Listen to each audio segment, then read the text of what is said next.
Good evening, everyone, and welcome back to After the Night Castlevania, where we break down the Netflix adaptation of the Konami video game series, Castlevania. Tonight we're breaking down Season 1, Episode 4, Monument. I'm being joined by my co-host, LJ Stanton, and I am Travis J. Croken, the Calm Scribe. How are you tonight, LJ? I am so excited about talking about this episode. This has been the episode I wanted to talk about since we started this, because it is my favorite in the entire series. It's tied for my favorite in the entire series. Because it just has some of the best writing. Yeah. Period. Yeah. I haven't seen the entire series, but this episode just...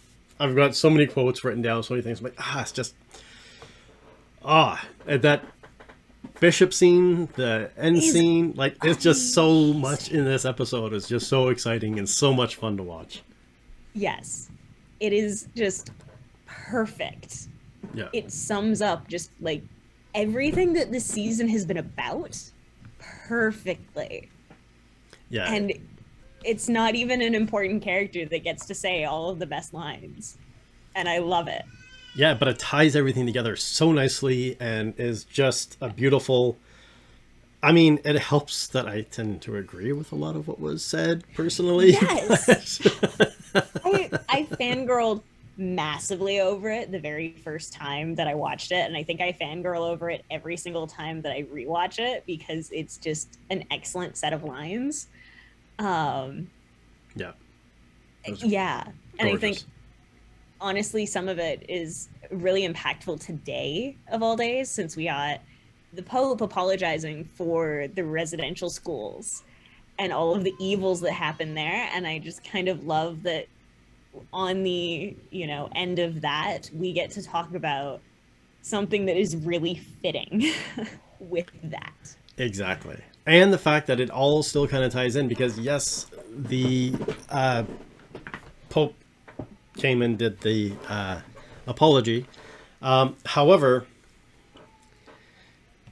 it's not without, no, I don't know if I want to say controversy or whatever, but they spent millions of dollars, repaved tons of roads, all this stuff in the past couple of weeks for this papal visit, to have everything down perfect, to make sure the Pope was comfortable as he was rolling through, going to where he needed to go. They didn't give any money to the reserves. They didn't fix the roads in the reserves. They didn't fix the clean drinking water or the unclean drinking water. They didn't do any of that stuff. So it's 6 of one, half dozen of another. But it's a step forward. There's a few lines that could work with that. Yeah, but it's a step forward, and that's a good thing. Like, it's not to diminish what has been done. It is a very big and about time step forward. But by no means is it the last step along the path. Yes. But with this, we do start with a tour of sorts in Castlevania, where we have the pitchforked angry mob with torches storming through the city past the church, and just a beautiful opening. And then we see the bishop inside with his head down, praying at his altar. Yep. And it's very pretty, and the sun is setting, and somebody comes in the church, and he's hoping that it's one of his men. He's expecting that it's one of his men. Are the speakers dead yet? Yeah. No. I love the fact that he answers that deep. Yeah. Like, when in one of the Dragonlance novels, they described the character's voice as being deep and gravelly and sounding like two boulders rubbing together while rolling down a hill. That is the description of this wolf beast hell creature's voice. Yes, absolutely. It is wonderfully deep. It is gravelly. It is disturbing, but also very human still. And the design of this character is really cool, going from like the choice of voice actor all the way through the actual like character design and the writing. And it was really cool to just also see that there is a sentience and intelligence even to the monsters that are prosecuting this war for Dracula. Well, and that really comes into play with this, because you can see that it's Dracula took a year to gather Hell's armies. He didn't gather an army of slaves. He gathered Hell's armies. So these are like legionnaires and actual fighters that are intelligent and leading and generals and fighting. And this dude was, I agree, just the bones sticking out of it, the teeth, the glowing eyes. The fact that all these hellish creatures have more than one set of eyes is just gorgeous. And yeah, this, I can't say enough for this thing. I loved the design of this creature. And mythologically, I love that they have blue eyes because like if you look at a lot of like Greek mythology and other types of mythology, blue eyes are like the evil eye. You see the evil eye amulets and they are blue. They're always blue. And I do love the fact that they are these piercing electric blue eyes. And it's beautiful. I loved that they stuck with like the red motif for the environment and for blood, and to have the really sharp contrast of the piercing blue eyes. And the other was creatures just an still had the red excellent eyes, choice. right? Yeah, So that really offset. beautifully. Yeah, can't say enough. Cannot say enough. Just perfect. But then again, that whole thing of him coming up and saying, no, the speakers aren't dead. And it's like, well, it's supposed to be dead before sundown. Sun's already down, and Yes. you're screwed. But yeah, the sun's already down, and then he shows himself as a magnificent creature. And the bishop says, you cannot enter the house of God. And he has a fantastic response to this. Yeah, I have it written down because I'm reasonably certain that we both wrote down the same quotes. Yeah. Because he says that, God is not here. This is an empty box. Yeah. And I love it. And then he goes on to say, your God's love is not unconditional. Your God does not love us, and he does not love you. Your God has abandoned you, but we love you. Yeah. And then there's other conversations between that, but then, so they're having this back and forth where he's like, you can't be here. And it's like, it's a farce. And then even when he's like, you burned an innocent woman. And he's like, she was a witch. And he's like, lies in your house of God? Like, Yes. It's just the hypocrisy that they showed, especially even at the end, the fight at the end, the hypocrisy with a knife wielding priest was just so beautifully done in this. And they're not coming out and calling it out and hitting anyone over the head with it. It's just, they're naming it and shaming it. And I think the thing that I loved the most with it is that it isn't a religion is wrong, and it's not a there is no God or any of those things. It was as the demon says to the bishop, because the bishop talks about it's like, this is my life's work and yada yada, and he says your life's work makes him puke. And I love that because it's calling out so much. They're like, no, there is a God in this universe. There is a God. It might even be your God, but you are no longer following what your God wants. Yep. And you sicken him. And I love it because there's so much honesty that comes from this demon that are just like relevant truth bombs. Yeah. And that, I think, is my favorite when we look at the historical issues of a lot of organized religion, is that there's some really amazing, great things that have come out of it. And then there's been some horrible things from when it's been twisted into an unrecognizable version of itself. Yeah. And power corrupting and... Exactly. Having it called out like that was just beautiful. Absolutely beautiful. And I thought inoffensive. Yeah. I think it's handled very well. It goes directly along with the storyline. And it also is one of those things where I find that it shows, too, that, like you said, with the intelligence of the demon that's talking and saying all of this stuff and really just like subverting everything the bishop anticipated, I think. The Pope. Yeah, we were just talking about that. Yeah. But that's the thing, is that it's the demon is coming in and he's saying all this stuff, and it goes to show where it's not like... They're so often when demons and devils and creatures from hell are shown up, they're just shown as infantile, furious creatures that are just angry and bloodthirsty and bloodlusty and trying to kill everything. And this guy comes up and he's like, thanks, we're here because of you.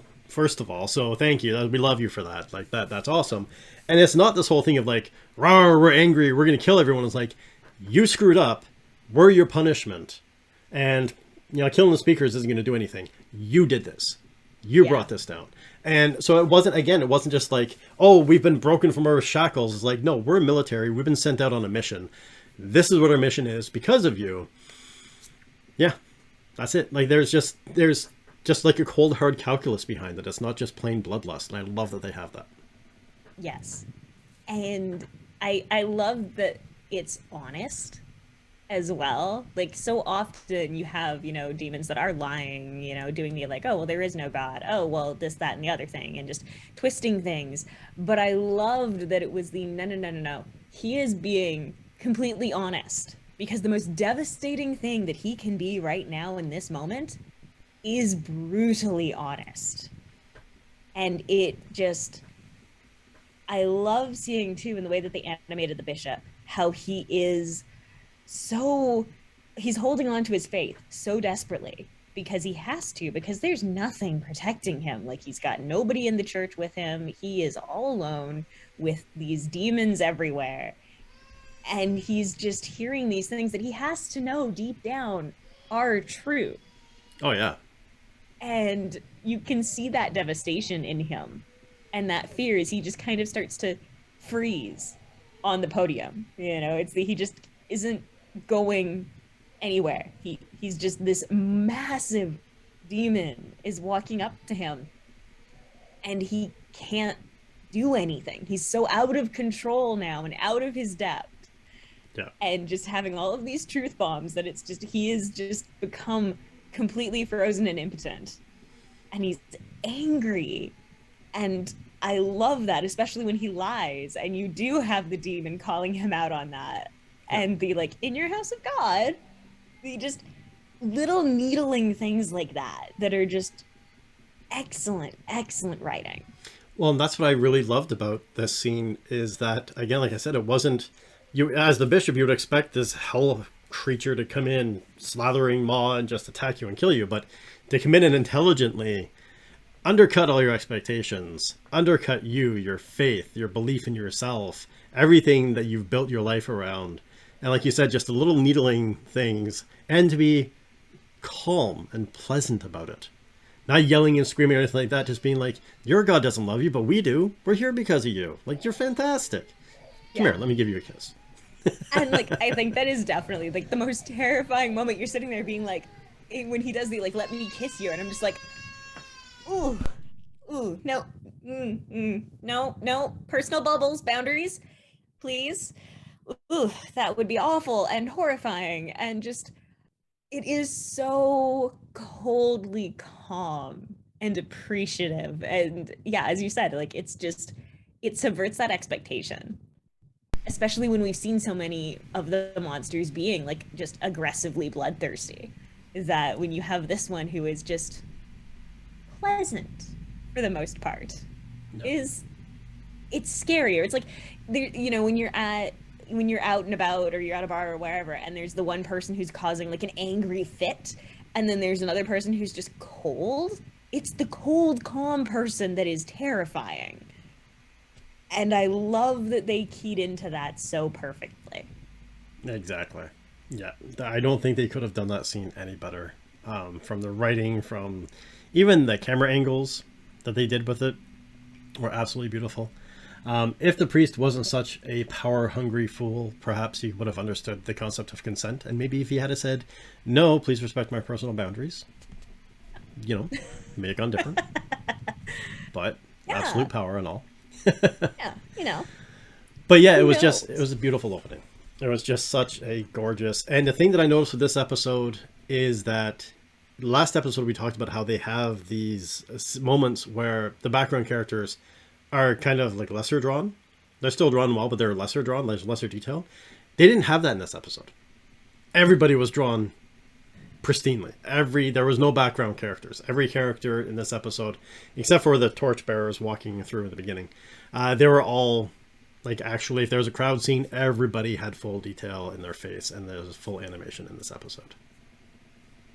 Which I think was so important, because they were talking so much like, after the bishop basically gets slurped out of his face. However, he's mauled via kissing. The the conversation then, like after when you have Trevor kind of stuck and whatnot, it is an important moment because he is addressing the crowd. He is dealing with the crowd and forcing people to take responsibility for their own actions and their own behavior, and calling out the whole idea of the mob mentality.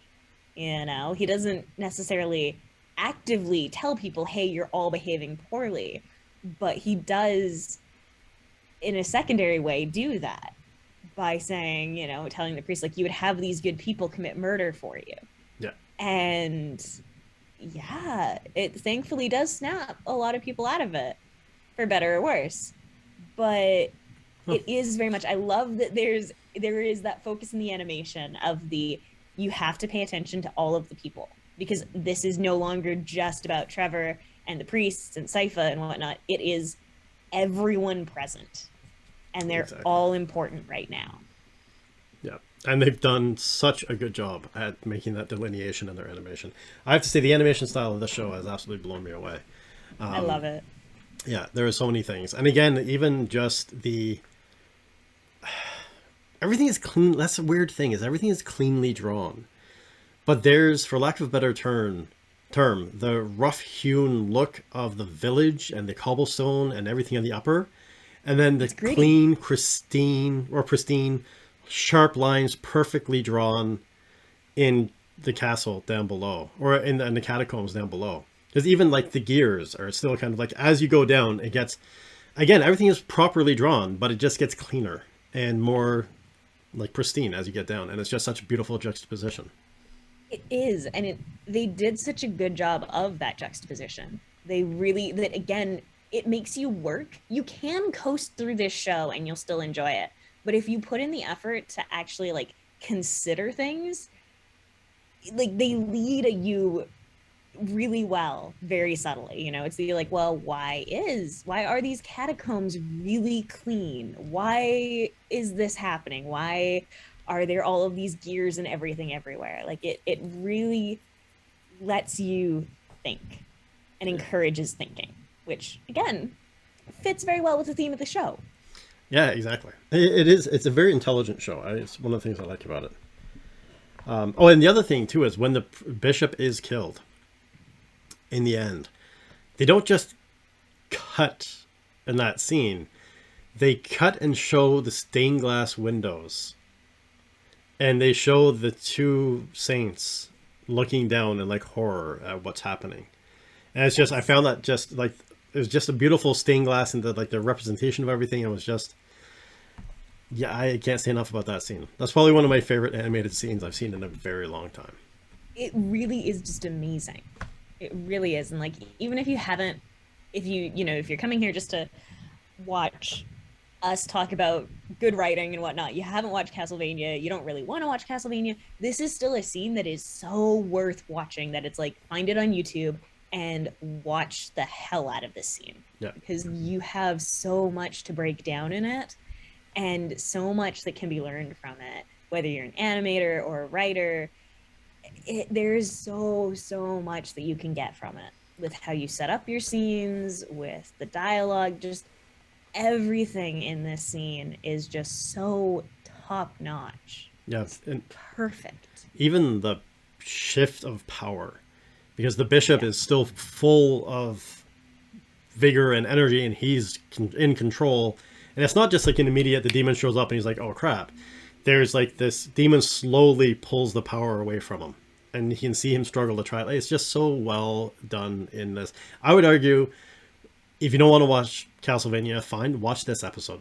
There's so many things that they did so right in this episode that we're going to discuss as we go along.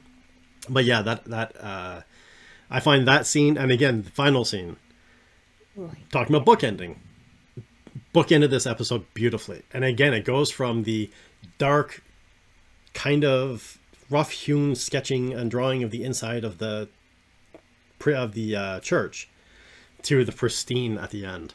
And it's just so much to be said. Yes. So much to be said, and that takes good writing, because the writer has to be able to express to the illustrators and artists how they want to have this stuff done, what they're thinking of. Obviously the illustrators put their own spin on it, but it all comes down to fabulous writing for this. And then again, nice juxtaposition. It goes from the opening scene of the crowd slowly marching through the streets. The next scene cut is Belmont running through the streets as fast as he can. And again, the animation was just, I found the animation style in this episode was slightly different. It was a lot more comic booky, and I loved it. Like, not a big difference, but there's just a lot more kind of like the harder edges and lines you would get from a comic book. Mm-hmm. But yeah, so we see Belmont running into the square, and he is immediately surrounded and encircled by the townsfolk. Yep. And then we get some magic, and it makes me so happy. Yes. Because we get Sypha, and she gets to come more into her own, and I adore her. I identify very much so with her on many levels of how done she is with so much of everything. But I love that she basically repays the favor of if Belmont comes and saves her life, basically, that she does I can't just sit by and idly hope that he doesn't die while he's saving us. She comes and saves him. Yep.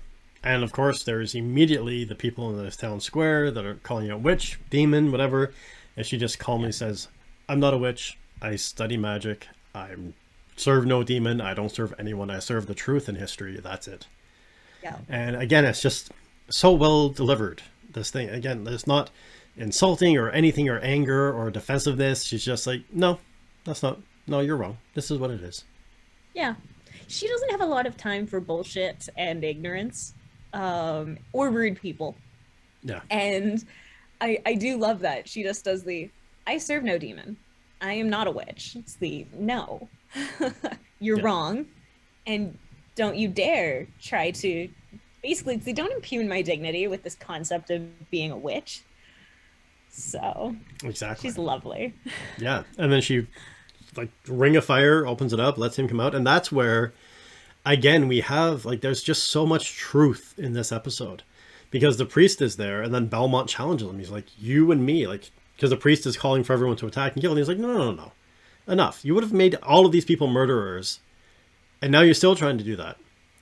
Yeah. It's time for you to do something. And again, I think part of it, the click was, and they showed the townsfolk talking about this and murmuring through the crowd, where he's like, how many of these people have ever seen a priest wielding a knife before?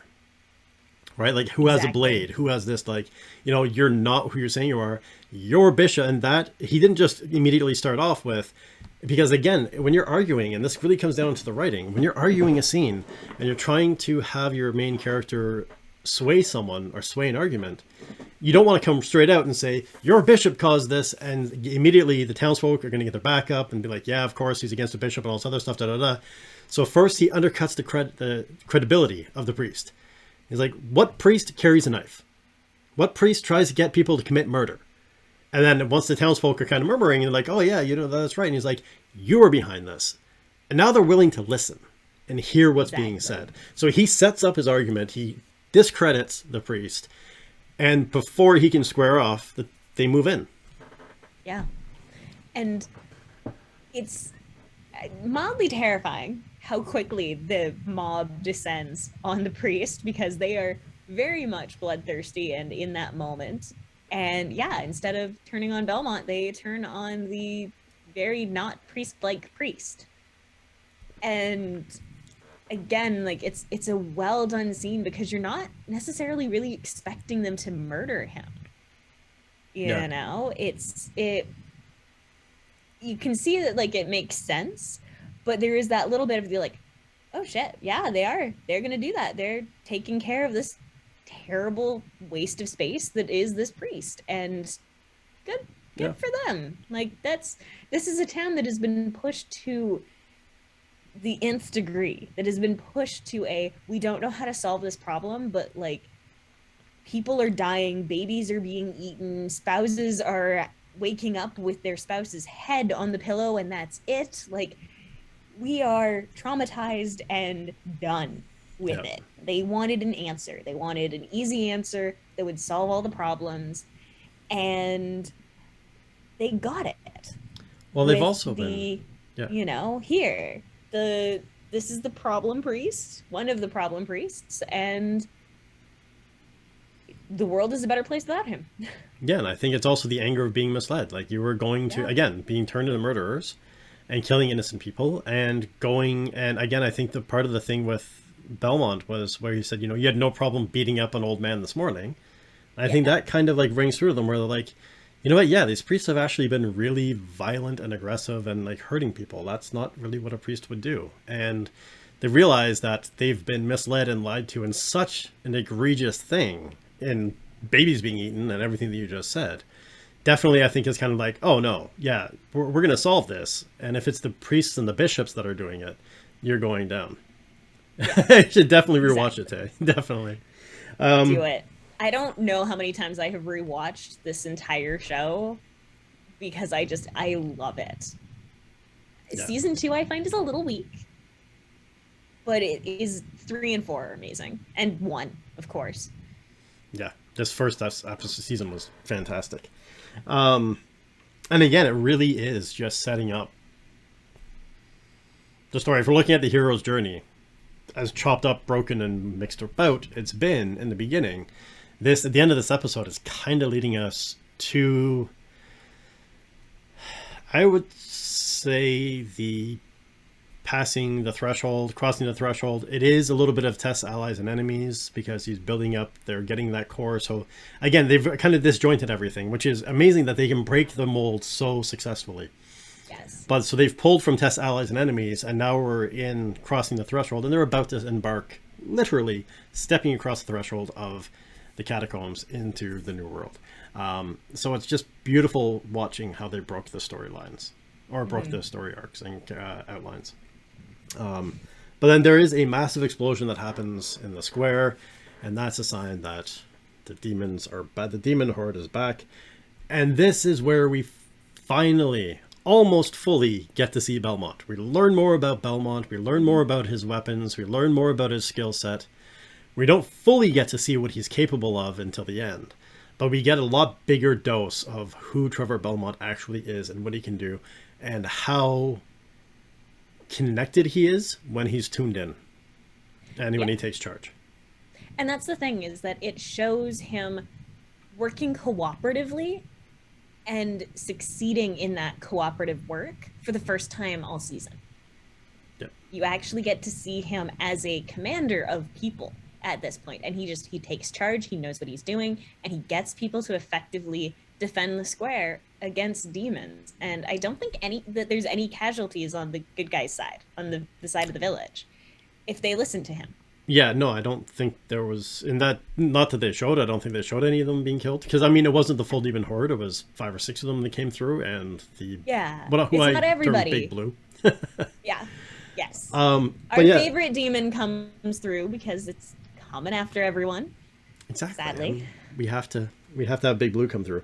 And there's really no pushback. As soon as Belmont's like, pikes forward, like, because everyone's walking away, and he's like, no, everyone with pikes or long weapons come over here. And there's one person that was like, why? And he's like, I know how to kill them. You don't. I'm the only one that knows what I'm doing. Listen to me. And then they all fall in the line. There's no other further argument like that. Like, they don't waste time in the storytelling in this. What I really like, they actually just, because they could have gone into a whole thing and it wasn't needed. No. Well, especially because you've already established that this is a mob that is controllable. These are people who are desperately looking for someone to lead them and show them how to fix the problem. And the priest is now gone. The bishop, they don't realize is gone, but is gone. So it's in that moment, they're looking for a way out, for a solution to their problem. And so having Trevor just do no, get your ass back here and get your ass in line. We're going to actually kill some demons. You can see that they're terrified, but they do it and they don't question it. And I love it because, yeah, they could have wasted minutes having him have to argue and back and forth and all of that kind of crap. But again, and I know I've said this a lot, it's the economy of words, economy of time, knowing whether or not an argument here or there is going to actually benefit the story or bog down the story. And here, none of those villagers are important enough to warrant arguing with Belmont. It would have had to introduce a new character, have them argue, have him, probably the arguing character, die, and just, it was so many additional beats that are just so unnecessary to the story that it was really refreshing. There wasn't time wasted on basically contrived drama. Yeah. However, that being said, if they ran out of time, or if they ran out of content for this episode, which would be ridiculous with such a massive amount of history that they have and how big the universe is for this, but that is what I refer to as the accordion scenes, where they could have taken that and they could have blown that scene out a little bit. They could have gone much deeper like you did, or they could have just had 2 or 3 other people try to push back and have Belmont basically do that. I don't have time to argue with you. This is what we're doing. Move. So that's, again, a really good sign of an accordion scene, and not one that I don't think you could. I think that was at its most condensed. I don't think you could have made that much shorter. I think it makes sense to have at least one person push back a little bit. To have no one push back would have been a little. I think we would have been sitting here saying, "Well, that was kind of weird writing." So I think it was handled really well. I like that it was mostly in the animation though, for it, of the people doing the like, I don't really want to, but I guess we're gonna go and do this. Like you got that to convey it instead of a full-fledged argument and pushback, which was good. Yeah. But it's also a thing, like, a lot of the time, people will follow if you are confident and instruct them. If you just say, hey, you, please do this, your life depends on it. Most people, especially when you've kind of shown that you're competent, are going to just fall in line. Yeah. Most people are followers. So I think it is fairly accurate to portray the vast majority of these people in such a desperate situation as the, oh, thank God somebody knows what they're doing. Yeah, we will survive the night. But I think it also comes to talking about juxtapositions. There's this guy that they have seen in their town for a day or two, a couple of days, who was kind of drunk and cranky and curmudgeonly and whatever. And then all of a sudden now there's this like switch is flipped and he's in charge. He's commanding. He's doing the stuff. He knows what he's doing. It's kind of like, oh, okay. Like confusion can cause people to latch on as well. Yes. And I think seeing that being like, okay, this guy isn't who I thought he was. There's more to him. So there's probably even more than that. So I'm going to jump in and go in on this. And also the fact that he's talking about what the argument that he had with the priest shows that he's got a deeper understanding of what's happening. He knows what's going on with the priest and the townsfolk don't. So this guy actually has his thumb on the pulse of what's going on. So let's follow him and go along.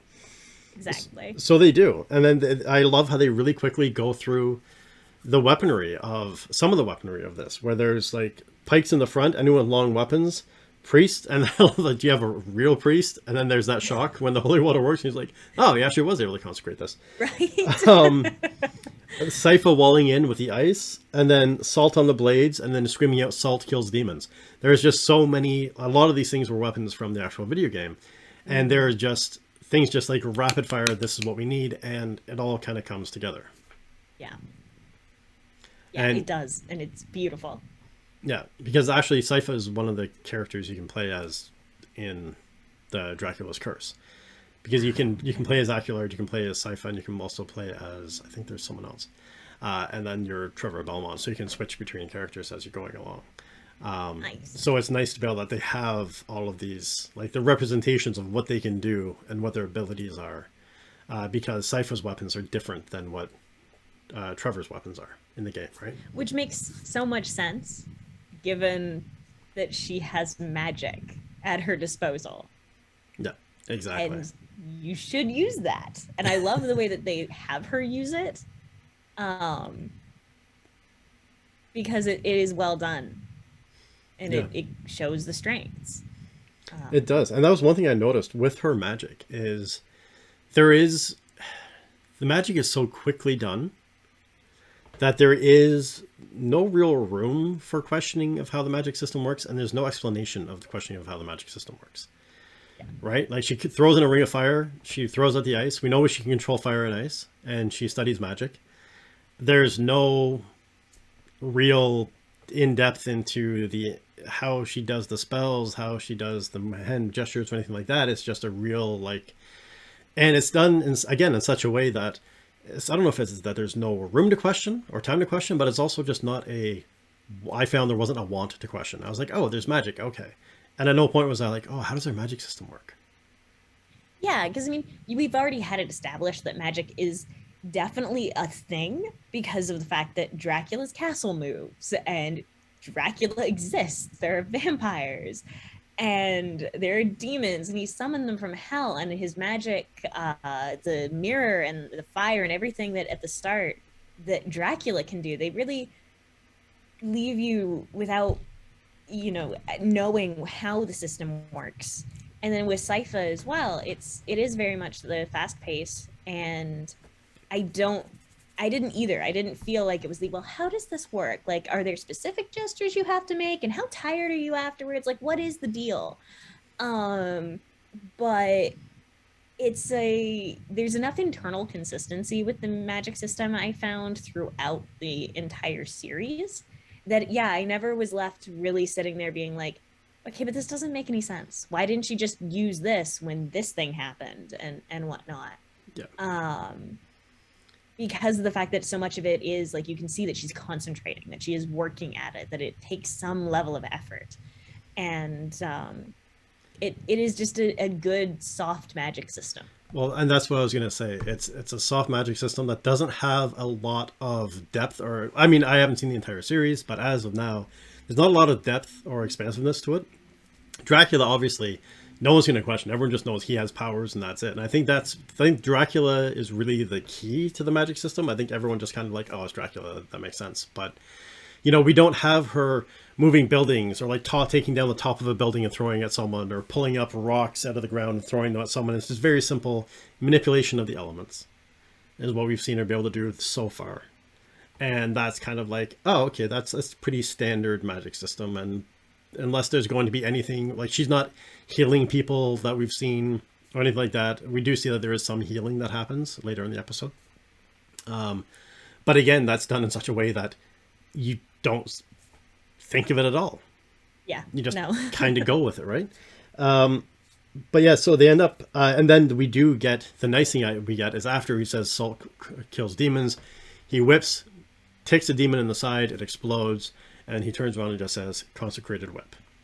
And that just, again, ties in his whip. It ties in all it's not even Easter eggs, just the tiebacks to the video game are so intelligently done that even if you never knew a video game existed, it doesn't diminish your enjoyment of the series in any way, shape, or form. But if you have played those video games, you get those little moments of, oh, that's so cool, that come out of it. It was really exciting watching this the very first time with my husband, because he is like you. He's played the Castlevania games. So I always knew when there was a video game callback, because he would get excited. And it was like, oh yeah, now they've discussed this. And I wonder when this thing is going to show up and whatnot. And it was really cool to get to hear about those moments. But I never would have picked them out as like, oh, that is a video game moment, if it hadn't been called out to me by a fan. Yeah. Because it feels very natural of having him explain to Sypha, this is why my whip kills a demon, when it really technically shouldn't, because it's been consecrated. Exactly. And it doesn't belabor the point either. Like, again, really concise in the moment. It makes sense to tell her this in the middle of the battle, because you don't want people doubting you. You don't want people questioning things. So if you can allay fears by just doing the consecrated, moving on, then people don't start wondering, well, how come your perfectly normal stuff kills demons? Is it demon magic? Should we actually have killed him? Like, those kinds of questions that inevitably pop up. Exactly. So it works really well. And it's right in line with his personality. Oh, yeah. He's not the type to go out verbose. He's just like, yeah, it's this. He's quippy, and we know he has plenty of banter when he's fighting. Cue the bar scene from 2 episodes ago. Yeah. definitely does. And Orion, I completely agree. Welcome, by the way. Yeah, it is a show that you should definitely watch again. And again, one of the reasons why I like doing these talk shows is because we can show that there's so much more to enjoy about a show than just watching it for how pretty it is and how fun it is to watch. You can really learn a lot from good writing and bad writing within shows. But then the one thing that I did, if I had a gripe with this episode, it was the end of Big Blue. Like, I love the fact that Big Blue comes in, and I was like, and that was the thing that I noticed too, was that Big Blue comes running in, and he actually gets a lick in. He hits Belmont. So far, Belmont has been he's been spinning, he's been doing everything he needs to do, and fighting off the demons. There's a beautiful attack where they come up over, and they pike the demon, and the battle starts. Big Blue comes running in, gets a good hit in, and Belmont is kind of on his heels for a moment. And I was looking forward to this beautiful fight between Belmont and Big Blue. And instead, Sypha ices him through the chin. And then we do get the whip to the face. And that beautiful screaming, I love the melting, drowning, demonic voice change that Big Blue goes through, where he's like, there's armies of us. And then he kind of goes down and, oh no, you're sick with COVID again. I'm so sorry, Ryan. Well, we'll keep entertaining you. Yeah, I just got over COVID like 2 weeks ago.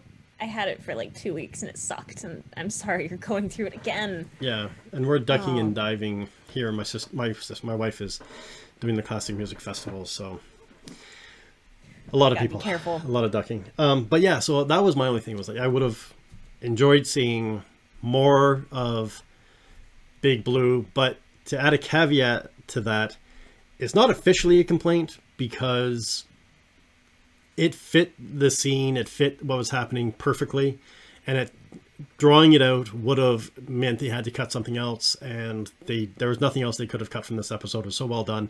It's purely selfish reasons that I wanted to see this scene drawn out further. And writing-wise, it was perfect. Yeah, it's one of those things where like, if this was a 45-minute show instead of like a 25-minute show, I would have wanted that scene. I would have wanted an excellent fight between Belmont and Big Blue. But as you said, like, it fits the episode of the fact that he got a good hit in, and then Sypha, we get another example of her magic and how powerful she is, just taking him out, or immobilizing him, I should say. Yeah. And then the whip. And I kind of like that it was like, just because this demon is huge, he's still got the same problems as any other demon. It's the salt, the consecrated whip, those things still take him out. But yeah, they would have had to cut either from an earlier scene or cut from the next scene. And there isn't, I don't want any of the rest of it touched, basically. Well, that's it. It was just so beautifully written. And also from a style side of writing, it's perfect because we talk about introducing your characters, introducing weaknesses, and the fact that they're not bulletproof, that they're not gods, and using that to juxtapose the strengths and weaknesses of other characters. And that's exactly what they did in this. We have Belmont, for the most part, he's come through and he's kicked ass. He's taken some hits, he's gotten beaten up and bruised and bloodied up a little bit through these past 3 episodes, or past other 2 episodes. No, 3 episodes. But anyways, but he's always kind of come out on top, for better or for worse. And this is the first time that we actually see, with all of this, like we see in quick juxtaposition, these are the weapons, these are what they do, this is how powerful they are, and he's been knocked back. He's on his heels, and he needs someone else to step in. So we show that he is not a god. He is vulnerable to attack from the demons, even with all these cool weapons that he has. And, oh, by the way, this is also how cool Sypha is. In a moment, she can send ice up through something's, like, basically pin the demon like a beetle on a board with ice. And I love that it didn't, like, invalidate either of their characters. Like, it just helped showcase what these characters can do and the fact that they are human and fallible. It didn't have a feeling of, like, well, of course, he needs to be saved. He's the, it wasn't, like, the really excessive, we have to make this seem really super feminist and everything, so she has to be the best and Mary Sue-ish. I really liked that it was just a, nah, she's fighting, and oh shit, the demon knocked Belmont back. All right, I pinned the demon. Done. Yeah. It's quick and it's done well, and it doesn't invalidate Belmont's abilities, and it doesn't turn Sypha into a Mary Sue, and it's beautiful. Yeah, exactly. And there's a step further than that where they actually solidifies everything, because we see a little bit about what Belmont is. We learn Sypha is. We see them banter and bicker and fight against each other in the earlier episodes. This, she comes in, she does the saving thing when he's being pinned down by the horde in the town square. And then we see him take charge and saying, this is what we're doing here. Can you do this? She throws up the ice walls. He tells her, kind of commands her. And in this instance, this is what solidifies them as a duo. He gets attacked and he gets knocked back. She comes in without warning and without being asked. She jumps in. She does what needs to be done. Doesn't take over everything. She has greatly injured. He finishes the job. It's the first time they kill something together as a team. And that forges the dynamics between the two of them as a team moving forward. And it's perfect. It's so well done. Yeah. And I really, it's quality. Yeah, I really enjoy actually that you mentioned the fact that it solidifies their teamwork, because you can really see, especially like in the next little bit, when they fall through into the catacombs, how Sypha isn't used to working with somebody else. Because when you're watching that scene, Trevor does do a lot more to preserve both of them. He's trying to save both of them. And she has more moments of like, you can see the, oh shit, I'm gonna fall. And she saves herself. And then it's like, oh right, there's Belmont. Crap. Oh good, he got himself. He's fine. This is fine.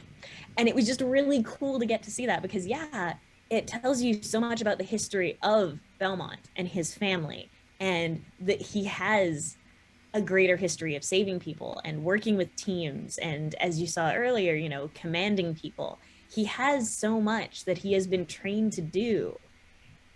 You have that juxtaposed with Sypha, who has been probably very much yes, she works with her family, but you know, she went alone into the catacombs the first time. She's a very independent person, so she's really not used to this concept of, oh, I have a partner that I'm working with, and I'm supposed to do things with them and keep them safe too. Right. Shit. I forgot. Yeah. Like, it's really neat to just see that through that scene, because I know the first time I watched it, it was kind of like, okay, the scene is going on for a bit. But when you start looking at it and breaking down the character that you're getting there, it's a really actually important scene.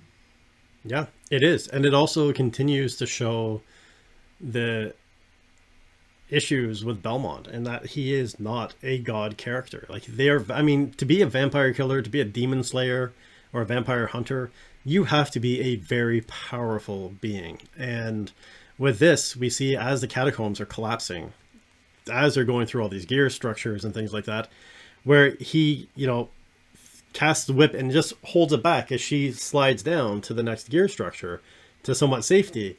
And then he kind of swings down, and instead of this like beautiful landing on the edge and whipping down and saying, he smashes into the beam, he misjudges the thing, and then the entire thing comes crashing down again. And it's not like in a slapstick comedy, like, haha, it was actually done like oh shit, that should not have happened. This is not good. And again, that is brought upon by her reaction. I found her facial reactions and physical reactions in this episode really drove a lot of the story, and really drove a lot of my reactions to the story. Because that would have been like, oh, haha, you know, he knocked the wind out of himself, and oh, look, now they're crashing down. But it was her kind of like, oh, damn it, like, get it together kind of thing. Yeah, you can see that she expects more from him. Yeah. And it's really, because again, that also says a lot about her, of the, why do you expect so much from this man who you don't know? And it's interesting to see how exasperated she gets, even as she's also doing the like, oh shit, I have to try and save my life, and crap, do I have to save him? No, he's got him. Yeah. Cool. It is really neat to watch. Yeah, they've done a fantastic job with that. And then they finally do everything. Well, yeah, they're in the catacombs. Is trapped. They go down. Again, as they're walking in, they land in the bottom of the catacombs. We see the electricity. We see everything pristine and beautiful, and that's like just shining clean. Again, like I said, it's strange. There's nothing different from the animation style from the beginning. It's just a lot cleaner and brighter and sharper lines. And then as they're walking through, again, Valmont triggers the, the coffin to open. And just like, as his foot is still in the impression, I didn't do that. Yeah. I love that he says that, because that is the like that's one of the things I go to when I accidentally do something. Is like, I didn't do it, not my fault. Yeah. Like, it's such a human thing to say. And dialogue is hard because you can't have it be too colloquial, because otherwise it draws the reader out of the story, because it no longer feels like a story. It just doesn't feel right. Like, the way people talk in stories and the way people talk in real life are very different. Mm-hmm. And it's good writing, like 99% of the time.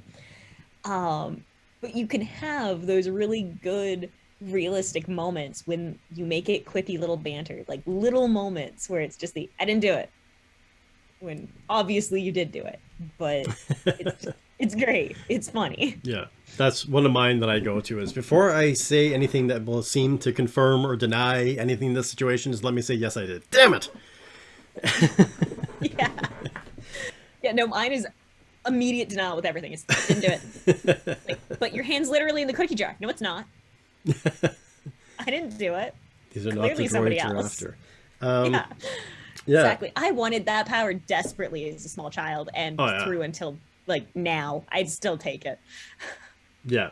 Although I did see something the other day where someone was like, they're often, when I was doing the interview for Game of Tomes, and I was speaking with Author Goddess, and where I can't remember if this was before or after, when we were talking for a little bit afterwards, where people talk about, if you could have a magic power, what would your magic power be? And Author Goddess had the most fascinating power, and that was, they wanted the ability to make someone see how they are actually perceived by other people. That's awesome. I personally still would go with telekinesis because I have chronic pain and dislocations caused by things that, like, when I pick them up. So not having to pick things up seems pretty rad. Yeah. For me, it would be teleportation. I go very much more onto the practical instead of the philosophical, which is where Author Goddess clearly was going with that. Yeah. For me, it's just teleportation. Nightcrawler. If I could be Nightcrawler, that'd be fantastic. You don't need to fly. You just need to just poof and you're somewhere. Because there's been so many times coming back from from a long trip or for a long walk when you're tired, you'd be like, I just wish I could just poof myself back into bed. Yes. And that would have that. But anyways, apart from that, so they do trigger it, and then this absolutely gorgeous androgynous figure comes floating out. And I would just like to point out that this person is the drama. Like, is the drama.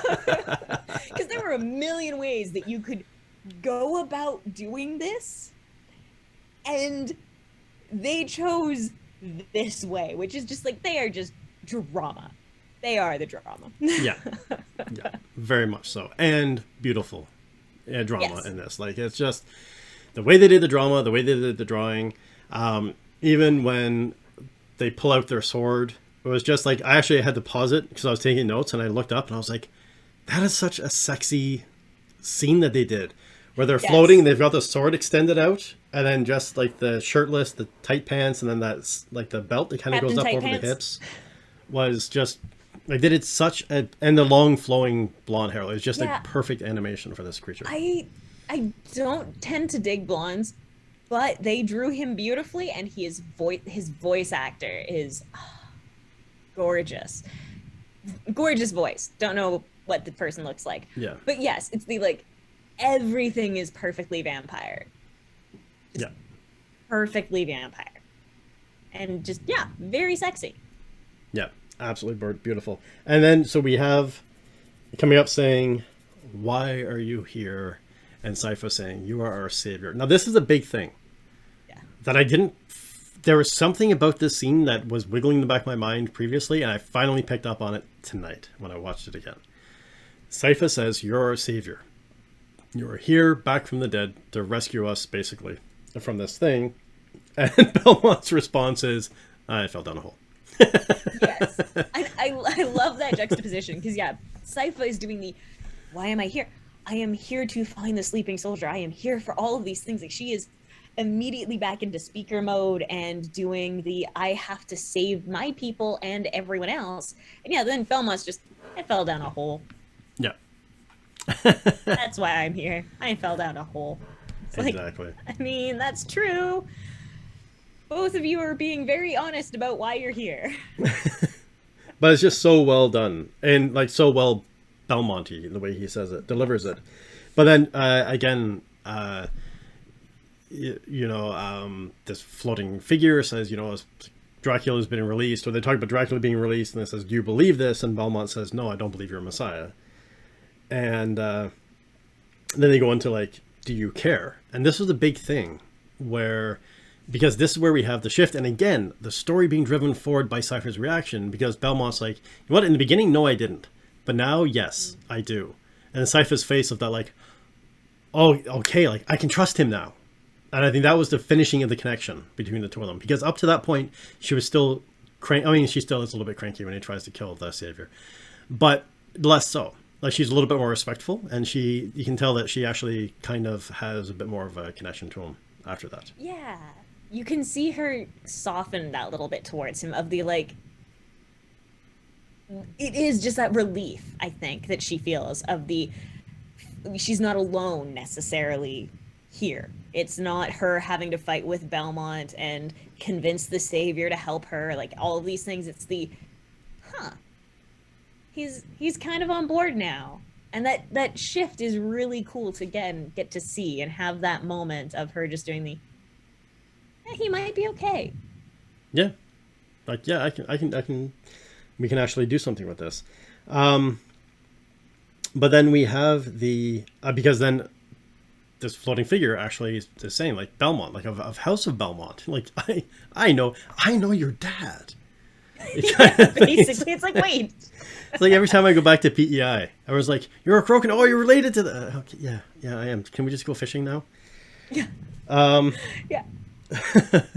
But then we have Sypha being like, no, he's the Messiah. He's been like, it's been predicted. This is the thing. Like, yeah, like, this is what he's here for.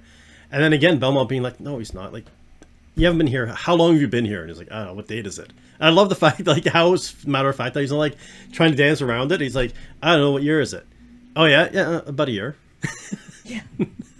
And I love, like, the way that for Sypha, like, you can just, there's just that moment of, like, disappointment, of the, you can see that things are just being shattered for her, and see, like, no, you can see her just want to hang on to it, of the, don't take this, because she so wholeheartedly believes that the sleeping soldier is going to help save them, that it's the, don't ruin it, Belmont, don't ruin it, we were having a good moment, don't ruin it. Exactly. He ruins it. Especially when he's like, "I'm here to kill you." Like, I wasn't involved before, but now I am. And by the way, I have to kill you. You're a vampire. I'm going to kill you. See, I don't know if you're Dracula, but you are a vampire. So, I think he calls him Freaky Vampire Jesus, or Floating Vampire Jesus, something along those lines, which was great. And that's the point that I make. So in this, we actually have that was the thing that was wiggling the back of my brain, is because we have this moment where he's floating, and Belmont, again, very well written, very well executed in the animation. But as Belmont's talking, he's positioning himself. He's moving alongside, and he's just very casually distancing himself from Sypha, putting himself in position. And then he's making all these wisecracks. And then this floating figure is like, "That's all you have is nothing but jokes." And then whap, he's nailed across the gut, sent flying with the whip. And then this fight breaks out, and they have this amazing battle between the two of them, where he's like, if you are actually a Belmont, not just some whelp with a whip, then you'll be able to kill me. And so they actually start fighting it out. And that's the thing, is as he's floating, he's got his arms out, and he's got the sword, and the way he looks like the Messiah figure. Yeah. And then there's the whole holy birth thing, and the first hit tears open his stomach only at the belly button. Yeah. The second time he's hit and sent spinning through the room, he's hit on the side, where Jesus would have been stabbed through the side with a sword. Yep. And then there's the gash down the chest. And again, the other thing too is he is being whipped in this. So the juxtaposition of the Messiah, the Savior, the floating Jesus, the floating Messiah, the arms, and then the wounds that he are all very, very, very well subtly put in of the Jesus figure. Yes. And the Savior that is brought back from the dead to save everyone. Exactly. And it is impressively done. Because again, if you're not paying attention, you're not going to notice it. You're not going to key into those kinds of things. And it seems far too coincidental for it not to have been intentional on behalf of the animation team to have that happen in that way. But it is such a just gorgeous fight, and it is really interesting to see the different style of fighting between the two, because of the fact that they do adjust it for Belmont with his short sword and his whip versus the very fencing style almost, even though he's got a long sword, that the Savior is doing. Yeah. And this was another moment where I know my husband got very excited, because he said that there were moves that happened on behalf of this character that were the same as in the video games, that he was just very excited to see, that again key into the magic system and just are really neat. And made the scene all that much better.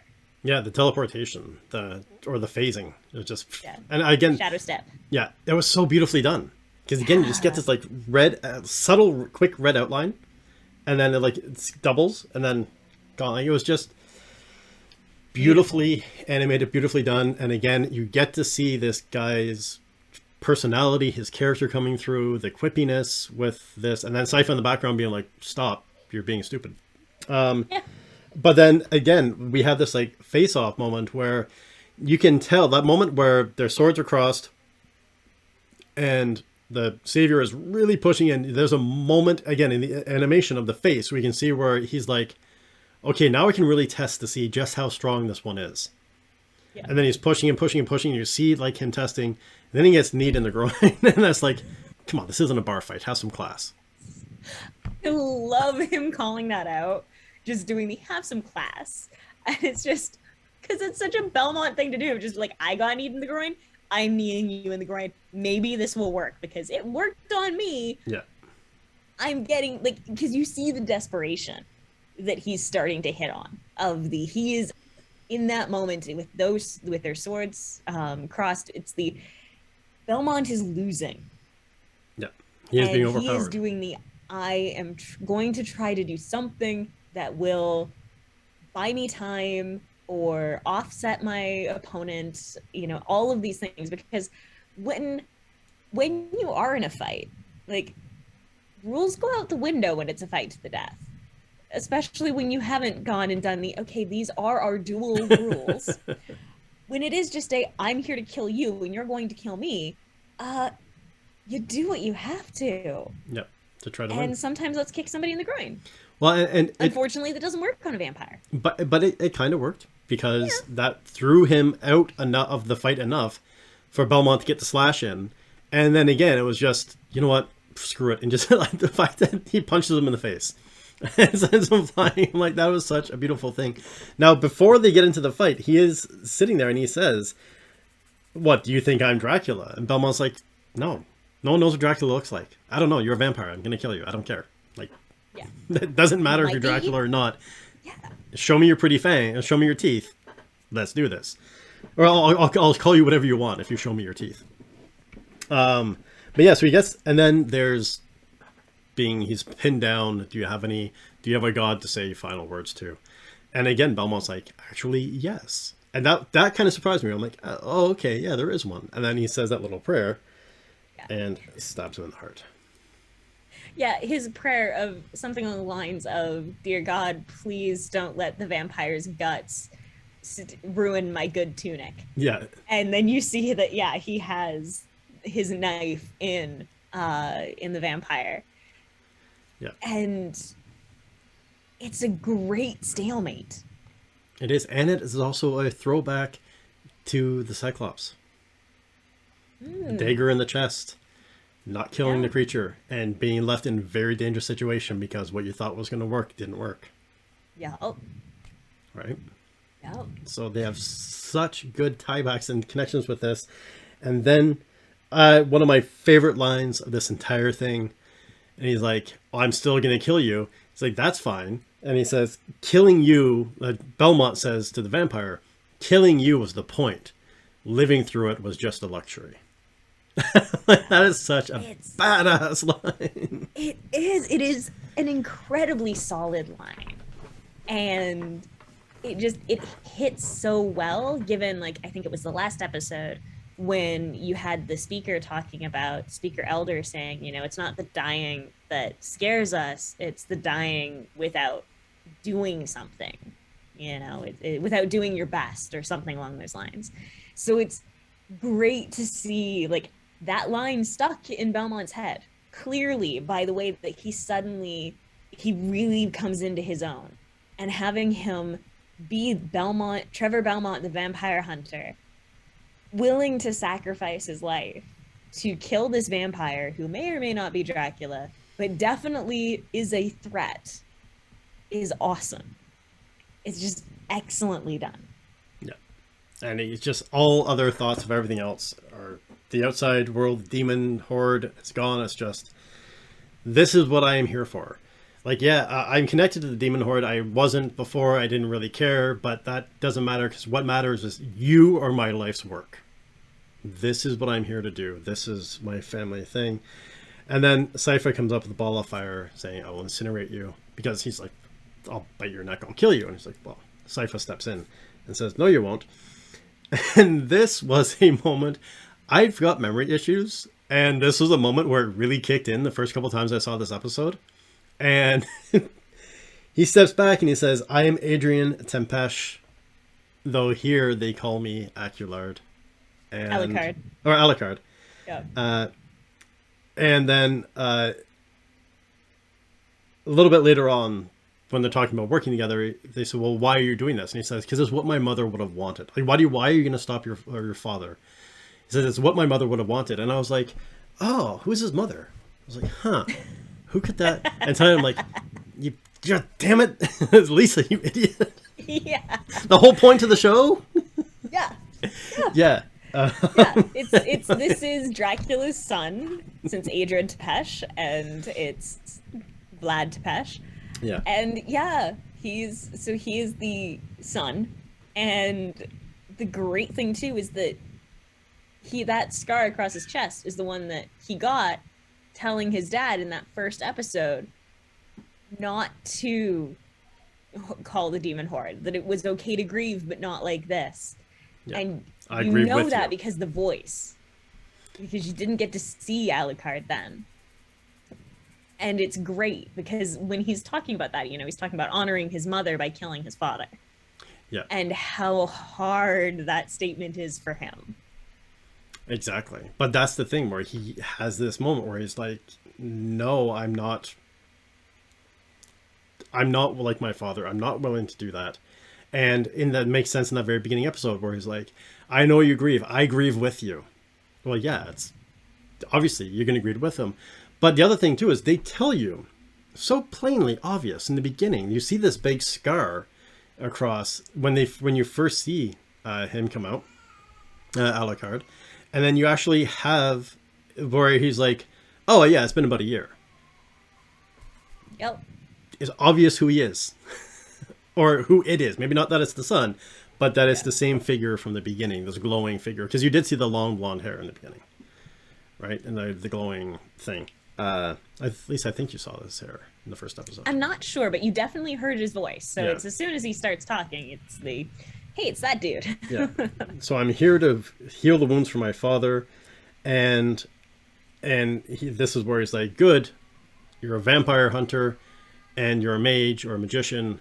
I've got a scholar and a hunter, And that is what, because he goes in further. He's like, I know the speakers think that this is all from the future, but you know the full prophecy.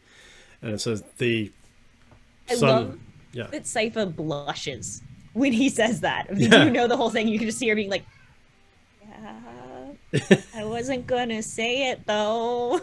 Yeah. And then that thing with Belmont where he's like, what? And she's like, yeah, why do you think my grandfather fought to keep you here so hard? Yep. You're the equation to this. And then this is where, again, we talk about in writing, having a unwilling hero and just keep stacking up the odds against them until it gets to a point where they have no choice but to go forward and take on this quest. Things keep getting worse and worse and worse until they finally acquiesce and agree and move forward. And this is where Tempesh is saying, I need a hunter and a scholar to defeat my father. Why? Because my mother would have wanted it. And in the end, we're all a slave to our family's wishes. My father has to die.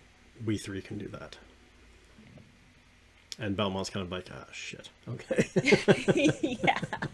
Yeah, you have Belmont just doing the, God damn it. Yeah. Prophecies, man. Prophecies. Hey, Tashi, welcome. And Tay, yes, being able to read minds would be a great thing, but I'd want to be able to turn it off as well. But yeah, so that was just a fantastic tie-up of this first season. A flawless flawless episode. Yeah. It really, there are very few series and very few episodes that I sit and I'm like, yep, I've got no complaints. Yep. And this episode is pretty much one of those rare gems. Is from start to finish, you get so much that you can pull as a writer and learn from, and so much to just enjoy that is done well, and it's excellent.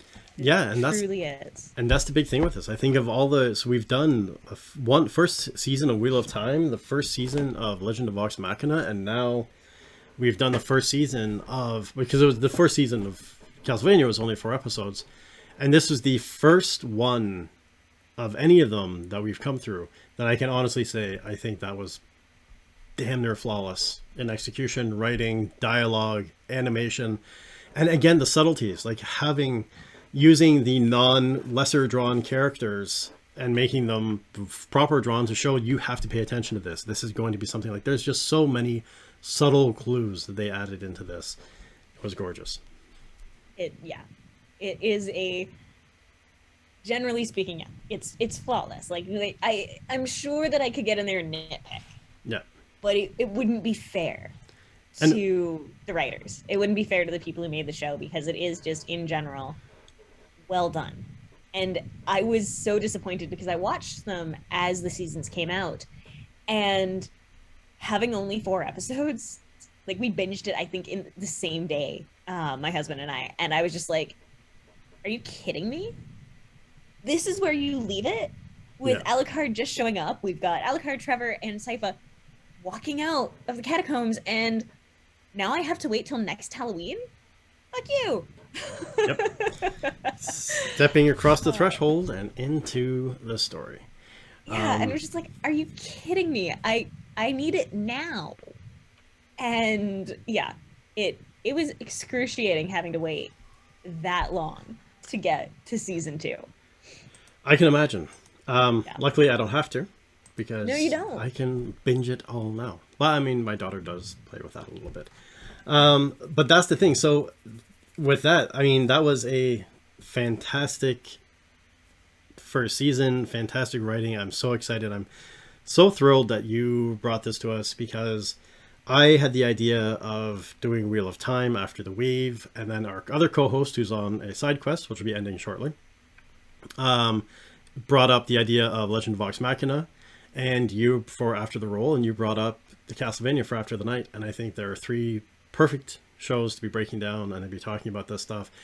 Totally different styles of writing, totally different styles of storytelling. 2 are animated. 1 has a lot of special effects. But it's live action. But yeah, it's absolutely wonderful that we're doing this. And so thank you very much for going through this After the Night Castlevania with me. Absolutely. For this first season. It was a small season, but it was fantastic. And for those of you who may just be joining us and aren't fully aware of it, the way we had this, you would love to do the Babysitter Club. For those of you who may not have been around for the others, so After the is a series that we do. After the Weave breaks down the Wheel of Time. After the Roll breaks down Legend of Vox Machina. After the Night breaks down Castlevania. And we normally are a threesome that are doing this.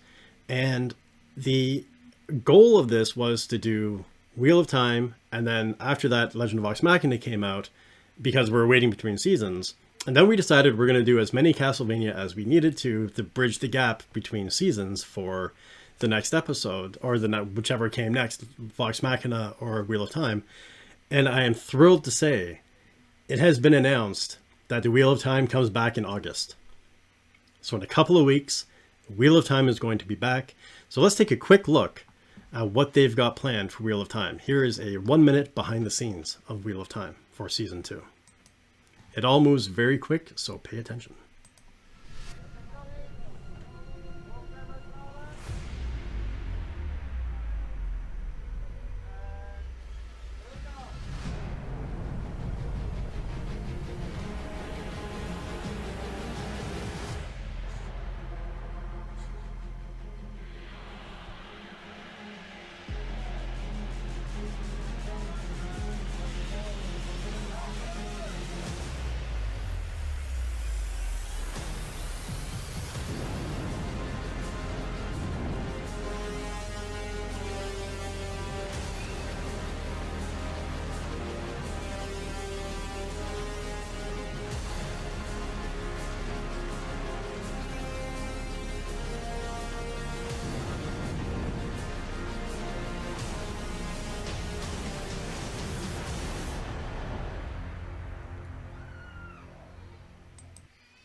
And there we are.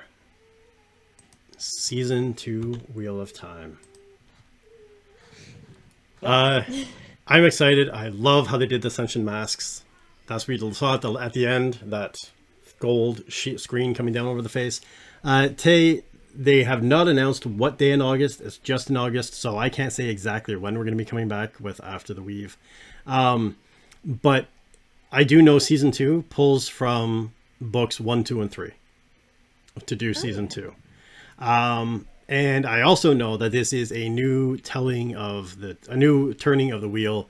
So if you've not read the books, it doesn't really matter. You are going to do more and learn more and know more if you watch or if you read the books. But if you haven't read them yet, it's not going to destroy it for you. Yes, the MCU Phase 5 and 6 looks fantastic. I'm very excited for that. But I could go on about the MCU forever in a day. But with all that being said, what that means is we are going to be back to our regularly scheduled programming for a couple of weeks, just doing some writing and talking generally on Mondays with, unfortunately, you all have to stare at my mug. We're not going to have other people that are better to look at than me on screen. It's just going to be me. Yeah, the cat's going to be missing. There won't be a kitty anymore.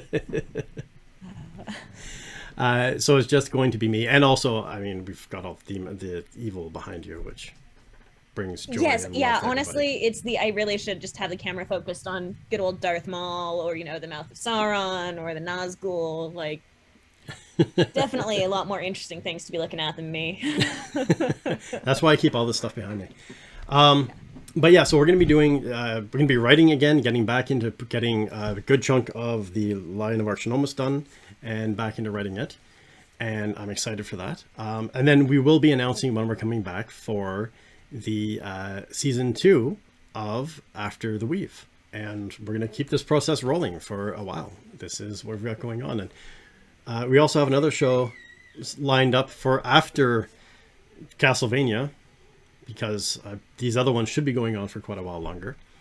But yeah, so with all of that, we're going to continue chatting a little bit, but we're going to end the After the Night Castlevania here for sake of video on demand. So thank you very much for coming through again and discussing Castlevania, breaking it down, and for being as excited about it as I am. Yeah, it's wonderful. I love it. It's been a lot of fun. I can't wait to do the next season of Castlevania, and I can't wait to do start up again with After the Weave. Yeah, it's going to be fantastic. There's so much fantastic writing to talk about. Thank you very much. Thank you everyone for joining us for After the Night Castlevania. The conversation is going to continue, so if you're watching this on video on demand and you want to be a part of the conversation and actually be in the chat that we keep talking to, come watch us live. It's always announced on social media, it's on my Twitch page, and it is also on my websites. So this has been it for After the Night Castlevania. Thank you for joining us on this trip through some vampire hunting to this end.